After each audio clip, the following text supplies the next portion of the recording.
Super dami na naman. Tingnan niyo po kung gaano kahangin. Maraming hangin today. Kaya hindi po ako nakapag-garden. So, tingnan niyo man kung gaano kahangin. Ayan po yung problema dito. Sobrang hangin. Sinayin natin yung mga tinanim natin. Ito po yung lininis ko. Ayan, side na to. Ayan. Ayan, maganda. Umulan po. Kaya gumanda-ganda. Nilagyan natin ng tae ng manok na po. Tsaka yung mga eggs. Yung eggs, tsaka yung coffee. Mardi cafe tawag dito na po. Tsaka yung banana peel. Yan, hinahalo-halo ko po yan. Yung ginagawa po, organic na fertilizer din. Pati yung tae nung, ano po, nung manure nung chicken natin. So, yan po yung pini-fertilizer ko dito sa aking halaman. Ayan, so, medyo matrabaho lang kasi sobrang hangin talaga. Ayan. Matrabaho lang po kasi syempre yung sa damo, daming damo, tingnan nyo po. Ngayon lalo na pong nag-work ako, hindi ako masyadong full time dito na po. So, syempre pag ngayon po sana off ako, meron namang hangin naman masyado. Tapos meron po akong dentist maya-maya. 1 hour and a half po may dentist po ako. So, ayan. Ito na yung ating ayan, artichoke.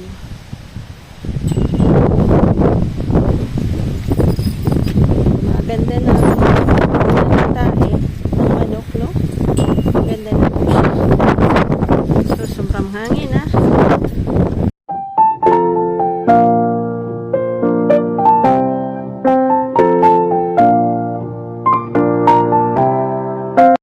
Ayan po, Tuesday po today. Kaya grabing hangin sa labas. Sobrang hangin. So, hindi pa ako nakapag-work sa garden na po kasi yung hangin po dito pagka ganon malamig. So, sabi ko dito na lang po ako mag-ayos-ayos sa bahay. So, tas may dentist din po ako. Sana hindi ako ulit mamasakit mamaya. 3 p.m. yung dentist ko na po. So, it's very important to find a good dentist. Dito kasi sa France, wala na po yung magagandang dentist talaga na, I mean, yung talagang they help you to cure yung ano po, yung teeth nyo na po. So, every time na pupunta po kayo sa dentist, sasabihin niya, oh, kailangan ano yun, yung coron, yung mas mahal po kasi yun. So, they always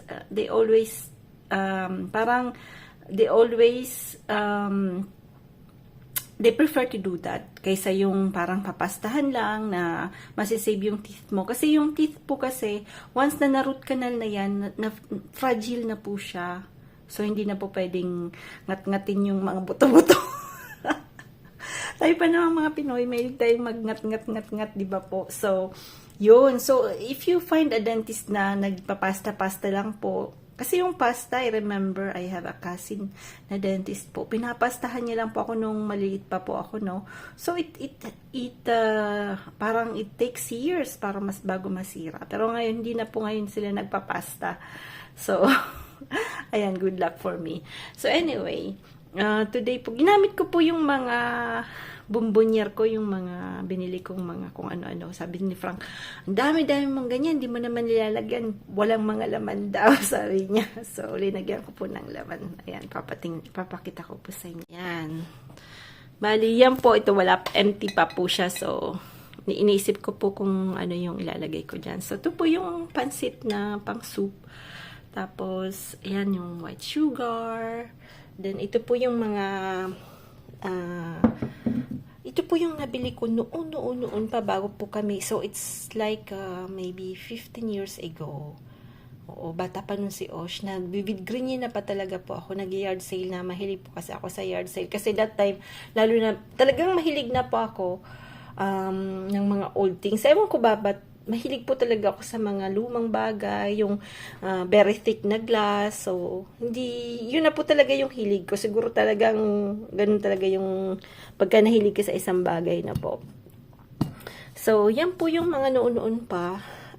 So, linagay ko po dyan yung spaghetti, tsaka yung Korean noodles no po. So, tapos dito naman yung cereal na kinakain namin ni Frank. Pag gabi minsan nagki-cribs kami na lalagay namin minsan sa yogurt. Tapos, alam mo ba kung anong nakita ko? It's bulgur. Yan, bulgur na po. Yung bulgur po, nakaka-relate nung nasa elementary po tayo. Yan po yung pinapakain sa atin kasi malnutrition, madaming malnutrition sa Pilipinas na po. So, sabi ko, ang tagal ko na hindi nakakakain ng bulgur. So, I said, why not I buy a bulgur? Kasi doon po sa store na ano tawag na pinagtatrabahuan ko, nakita ko po yan. So, sabi ko, makabili nga ng bulgur. Ayan. So, today, bumili lang po ako nitong paborito ni Sam. Paborito niya po to. Lalagyan niya po to ng yung ganito. Tinadtad na ganito. Tapos, ilalagay niya lang po yan sa pot. Dapat po Teflon po yung gamit nyo. Tapos, lalagyan niya ng kunting margarine, tsaka olive oil na po. Tapos, parang ipiprito niya lang yan ng ganon. So, ang sarap niya po So, then after, ayan, di ko po na ilabas kaninang kagabi. So, dinidefrost ko pa po siya. So, ayan po yung uulamin namin today. Nihintay ko po kasi si Frank kasi may check-up po yung car namin. Kasi si Frank po ay aalis papuntang north. Susundin po yung si Ma'am Indad sa north. So, aalis po siya ng Monday early in the morning na po. So, mga siguro 2 a.m. Pero sa Sunday po, pupunta kami ng Barcelona. At sa Sunday po, pupunta kami ng Barcelona kasi imimit namin si Ate Justine. Yun po yung una namin pamangkin kay Ate Clouds, kay naman in Canada. So, bali po sa Ate Justine, meron po siyang Instagram. Sige, ipapakita ko po dito. Pwede kaya. Meron po siyang sa Instagram kasi ako wala. Alam mo naman si Man na hindi tayo high-tech na po. Wala akong mga ganyan-ganyan. Meron lang po ako ng Facebook, YouTube, pero yung mga ganyan-ganyan hindi pa ako marunong. So, hindi, kumbaga yung ano ko sa internet is limited. So, meron po siyang followers sa Instagram. Tapos, she travels a lot, po, kasi nagtatattoo po siya. So, she's very good. At naka-base po siya sa Vancouver. Lastly, pumunta po siya ng England. Tapos ngayon nasa Paris po siya. So, mayroon po siyang mga shop na pinupuntahan sa mga cities ng every country.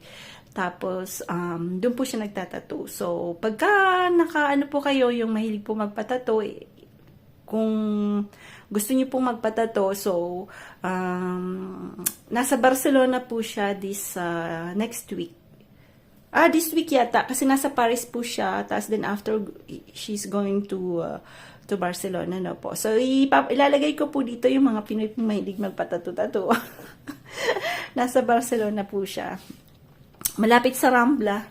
Ayun. Number 8 yata, something. Number 8, tattoo, something.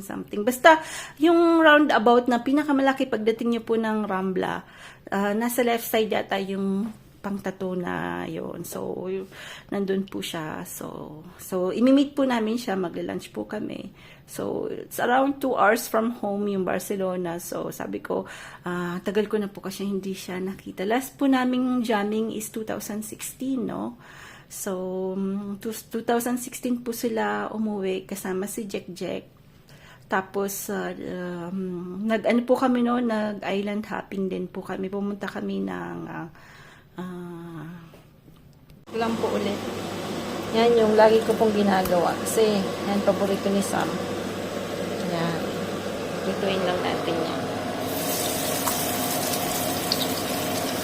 Ito po, yung mga anak niyo pong medyo masiselan. Ang sarap, masarap po talaga siya. Try niyo po. Ayan.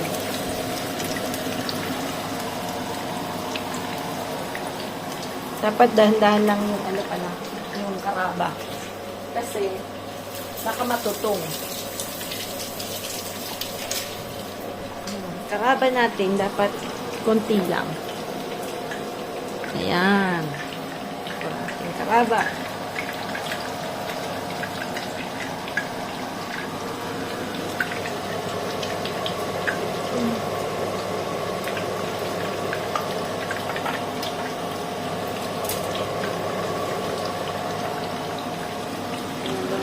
Mainit yung ano. Dapat bibigyan ko si George. Kaya ang hangin.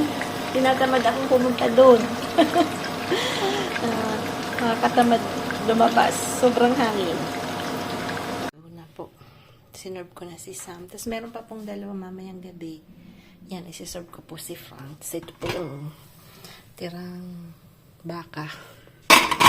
Yan. Bon appetit! Wednesday po today. May pasok pa ako mamaya. So, ang sakit po ng ngipin ko kasi kapon po ay pumunta ako ng dentist. Grabing sakit. Nagaganyan niya po yung not a permanent jacket. Kasi ewan ko ba't hindi ko ma-understand. Ba't nalagyan po nila ng bali yung ano ko po almost for 5 weeks. So, this week, ginaganyan na po yung jacket but it's not permanent. Tapos, nag-ano na naman po siya, ang tawag nito, nag-measure na naman siya ng teeth ko. So, on April, last week ng April, nalagay niya na po yung permanent na jacket. So, pero ang sakit-sakit po. Parang hindi ko kakayanin. Maganda po sana yung permanent, not permanent jacket, yung ano lang po yun. Parang, ewan ko ba't ginagawa nila yun. May kakalala po kayong dentist. Pakitanong kung bakit hindi agad yung jacket talaga ginalagay ka agad, no? So, anyway, ito po yung hipon po, iniwa ko. Malalaki po kasi siya ng maliliit na po. Nakikita niyo po ba? Ay, sabi ko sa inyo, medyo si Manay, medyo may tama tayo sa kitang medyo. Pero madaldad pa rin. Ayan. So, pag nakita niyo po, dami po yung linagay ko. Almost 400 grams siguro, no? Kasi malalaki po siya. Si Frank bumili. So, yung ulo po, tinatanggalan ko lang po yung balbas niya, no? Kasi yung ulo mas marami pong pampalasa. So, magbibigay po tayo sa boss ko. Kasi, paalis na po siya. Eh, ang dami niya pong binibigay sa amin na kung ano-ano. So, para naman po maging masaya. Kasi minsan po, pag whole day po siya sa store, kung ano-ano lang kinakain niya, kawawa naman. Ano lang yung minsan nag-hit lang siya ng yung pizza na ano to. Yung pausa na pizza. Minsan ano lang salad. Yun lang po yung kinakain niya. Kasi ano po, since morning, nandiyan na po siya sa store. Hanggang 5 to 8. Imagine, 5 a.m. hanggang 8 p.m. po siya. So, minsan nakakaawa din po kasi syempre medyo matanda na rin po siya.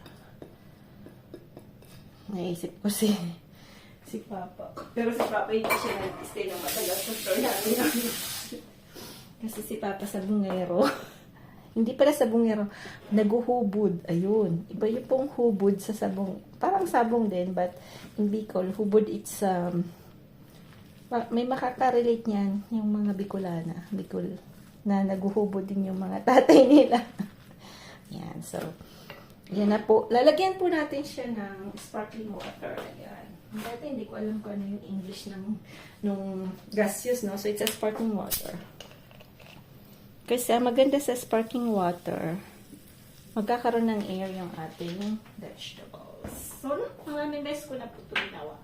So, since lang na dito po kasi, hindi sila marunong gumawa ng ganyan. You usually buy that in Chinese na mga restaurant po. Asian store. So, Asian restaurants. Eh, meron din yung gumagawa. Kasi medyo mabusisi. Alam mo naman, yung mga tao ngayon, they don't have time. They don't take time to cook. So, since na ang dami na pong mga fast foods, lalo na po gaya sa Pinas, tingnan nyo po. Pag tinatamad ka, kami po noon ng bakasyon, pag tinatamad, ayan, pupunta lang po kami sa Arayat, we buy some grilled chicken, ayan, kabigting, palabok, so, ayan po yung facility, yung easy na ginagawa natin ngayon. Kasi syempre, yung palabok, ang hirap nga namang gawin. Diba po? Busisi. So, so, bira na po yung talagang nagluluto sa bahay. Dito ganun din po. Yung mga oldies, tuloy, hindi sila mag-ilan. Pero yung new generation po, normally, ang dami na pong nauuso na mga easy, yung mga nabibili na pong ready na pagkain na po. So, hindi na talaga po sila magluto. Yan. So, lalagyan natin ng konting maanghang. Yung isang kalig, hindi siya mahilig sa maanghang ba? Tompi. Aanin ko na lang po. Good. Yung konting yun. Sisar ko na lang siya. Ugasan muna natin. Pero maliit lang lagay natin kasi naman sila, hindi sila mahilig sa maanghang. Kaya lang, pag hindi mo naman ito linagyan ng mga hindi masarap. So, ayan. Ito po yung sili natin. Tumutubo na po pala yung mga sili. Maliliit. Sobrang liit pa lang po. Ayan. Ayan, maiba pala tayo. Magkano ang cost magpa-jacket dito sa fans? Yung sa pag-jacket ng ngipin na po. May I pay 1,450 para sa dalawang ngipin. Ay.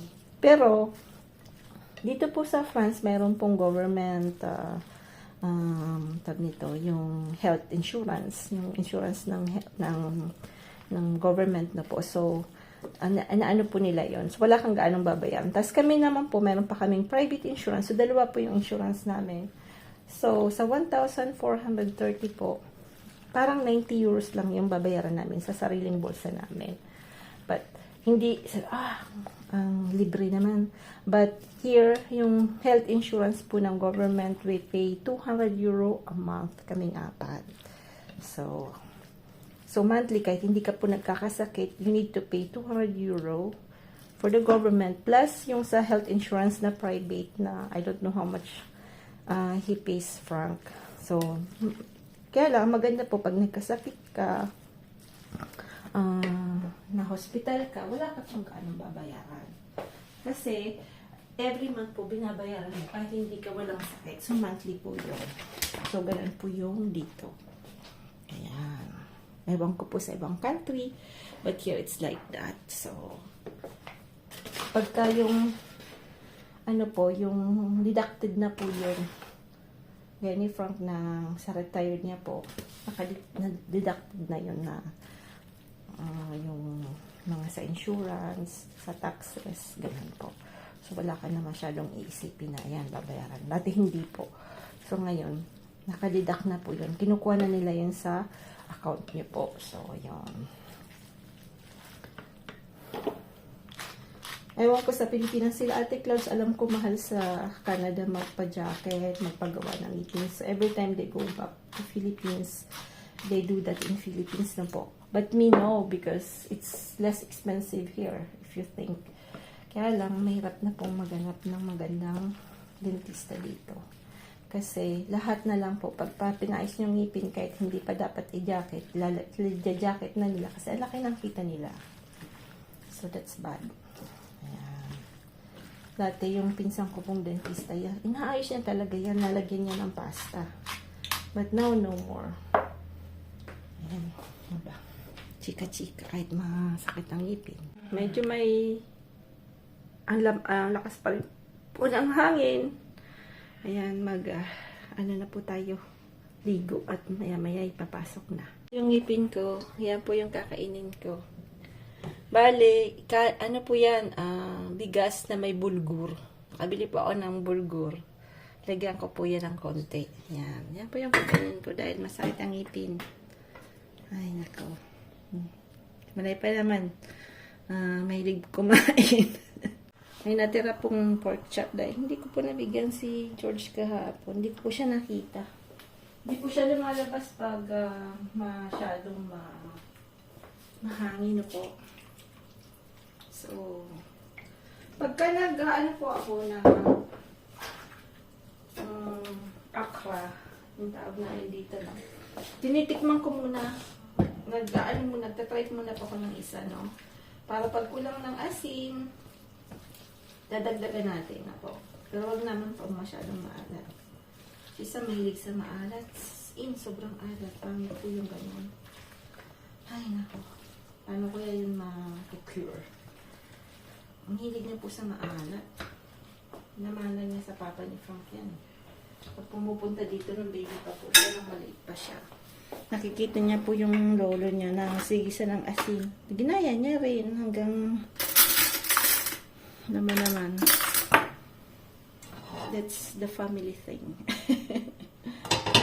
Yan. Kasi yung asin po ay kalaban ng kidney natin ako. So, hindi naman sa ayaw mong pag-asinin yung ano. Kaya lang, kung medyo mabawasan po yung asin, yung mga mahilig sa maalat nyo po, babawasan nyo po yun kasi pag nagtanda na po kayo, lalong ipagbabawal, lalo na po kayong walang asin. So, yung asin po kasi is really bad for the health na po pag too much. Ayan.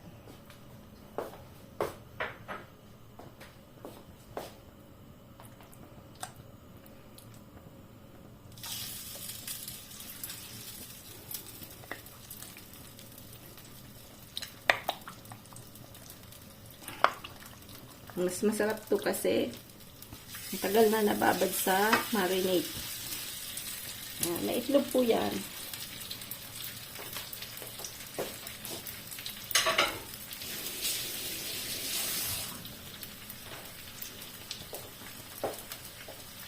Ano po yung uulanan nila? Wala akong uulanin. Dahil masakit ngipin. Buksan natin yung bigyan.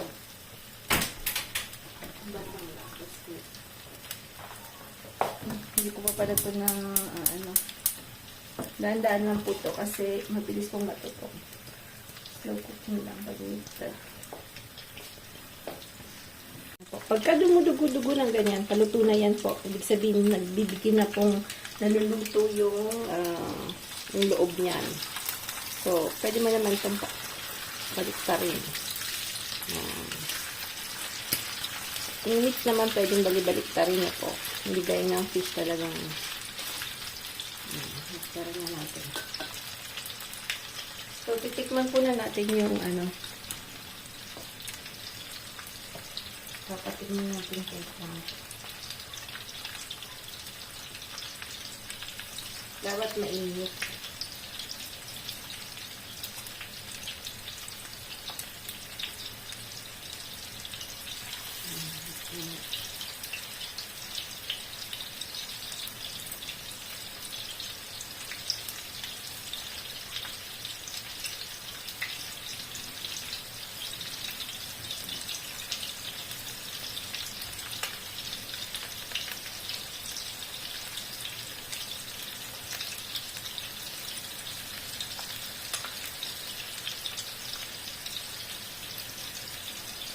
Sarapan kaya sila nito. Ang bango. Tingnan natin kung masarapan sila. Namihan ko na para yan. Naluto na. Tikman natin yan lahat. Yan na. Bango na po. Ayan na po. Anghang.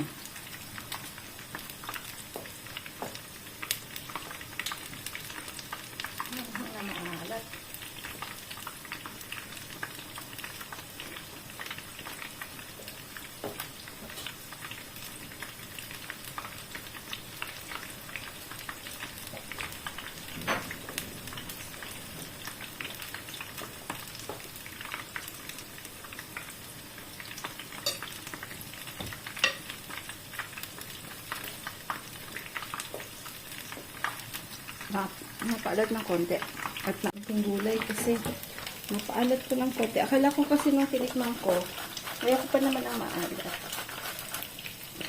So nilagyan ko po siya ng arena ulit. Kaya lang matututong-tong ngayon.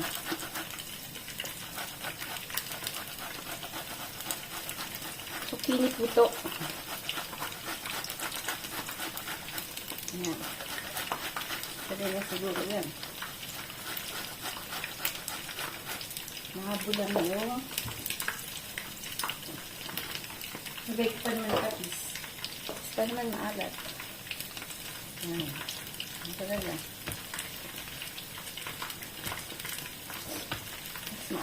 Nilagyan ko ng kunting ahang. Nakatamhan yata eh.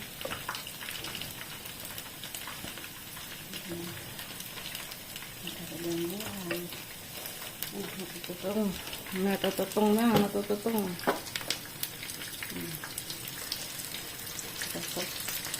Sobrang crispy naman.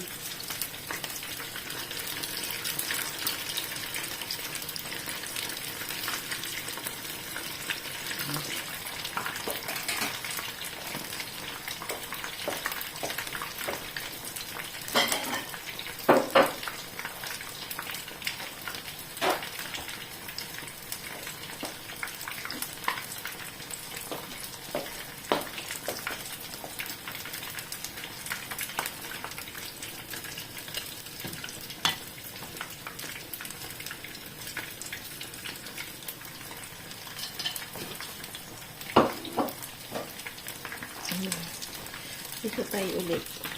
Medyo lagyan natin ito ulit.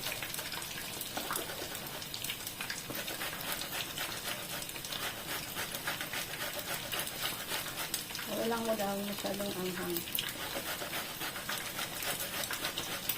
Hindi, alat pala.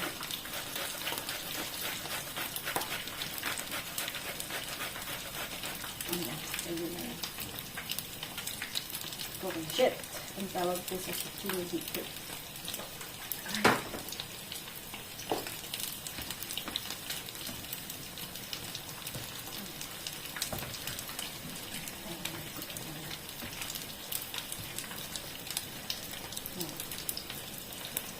Luto na.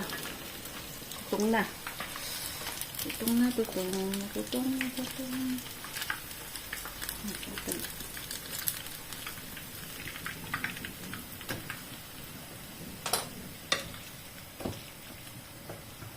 Ubusin natin to. Kasi sayang mo. Saan na yung pang-ano natin? Ubusin natin yung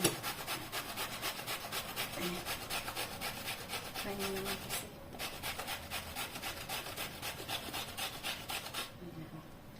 Yan, pagka medyo palpak ng konti na pa dami yung asin. Pero hindi naman sa sobrang alat. Kaya ayoko po talaga ng medyo maalat. Nakagamit. Nilagyan ko pa kasi ng patis. Eh, may tama po yung pang ano ko gawa ng hindi ko masyadong nakakanguya gawa ng yung sa side na isa. Sakit nga yung ngipin ko. Dinikman ko. Pinatikman ko kahit ang sabi ito. Bang kasi dinayin sa maalat eh.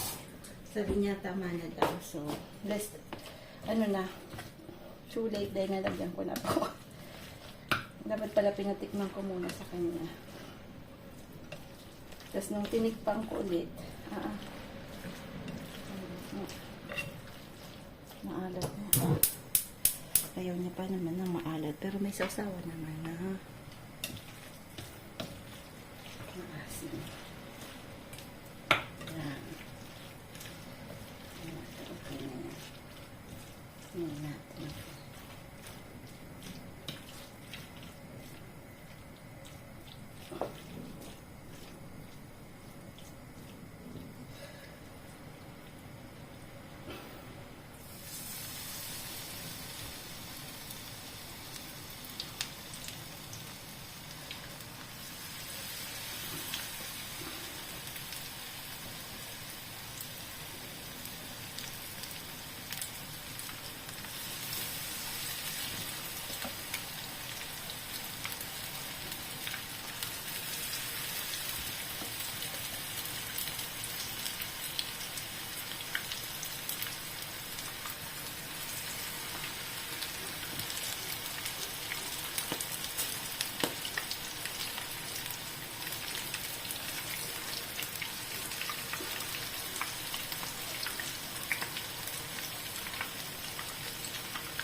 Yan, tikman natin ulit ito.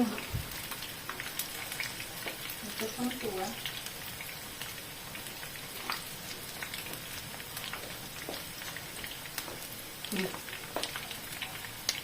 Pwede na. Hindi na maalat. Ayan na po. Bon appetit po lahat. At ako'y po'y magpapasok na. Napit na po akong pumasok.